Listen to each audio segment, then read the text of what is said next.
आजोबा, तू मला एक कावळ्या आणि लोमडीची गोष्ट सांग. ठीक आहे? इथं जरा आता मी सांगतो तुम्हाला. ही लिहिलेली गोष्ट तुम्ही पण वाचून घ्या. नमस्कार माझ्या मित्रांनो, कसे आहात? मजेत? मी तुम्हाला आता एक छान गोष्ट सांगणार आहे बरं का. एक होता कावळा आणि एक होता कोल्हा, त्याला लोंबडी म्हणतात. तर एक दिवस काय झालं, कावळा जंगलामध्ये गेला आणि तो इकडून तिकडे उडू लागला. मग त्याला खूप मोठी भूक लागली. मग त्याला वाटलं आता काय करायचं. मग तो एका शेजारच्या गावात गेला आणि त्या गावामध्ये गेल्यानंतर तो काव काव काव ओरडू लागला. त्या घराहून त्या घरावर, त्या घराहून त्या घरावर ओरडू लागला. तेवढ्यात एका म्हातारीला त्याची दया आली आणि तिनं काय केलं, तिनं मग भाकरीचा तुकडा त्याच्याकडे फेकला. त्याने वरचे वर तो भाकरीचा तुकडा पकडला आणि मग तो उडत उडत उडत उडत परत जंगलात गेला.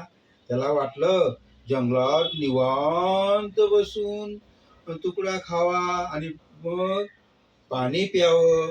पण तेवढ्यात काय झालं माहिती आहे, तेवढ्यात एक लोंबडी तिथं आला, कोल्हा. आणि मग तो त्याने पाहिलं कावळ्याच्या तोंडात तर भाकरीचा तुकडा, पण आता हा कावळा आपल्याला भाकरीचा तुकडा काही असा तसा देणार नाही. मग आपण काय करायचं, तो विचार करू लागला.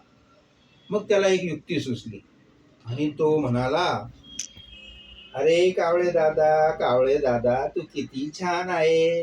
तुझा कलर कसा सगळ्यांपेक्षा वेगळाच आहे नाही. तो कावळा कावळा तो ऐकू लागला. लोंबडी परत म्हणाली, कावळा कावळा, तू काय करतोय. तू किती छान आहेस रे, मी तुला आता कसं सांगू.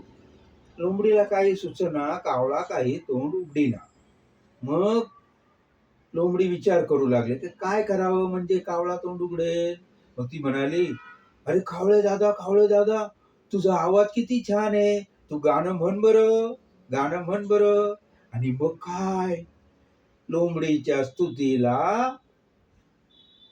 कावळा बळी पडला आणि कावळाला वाटलं लोंबडीला आपला आवाज आवडला आणि तो विसरून गेला की त्याच्या तोंडात काय आहे.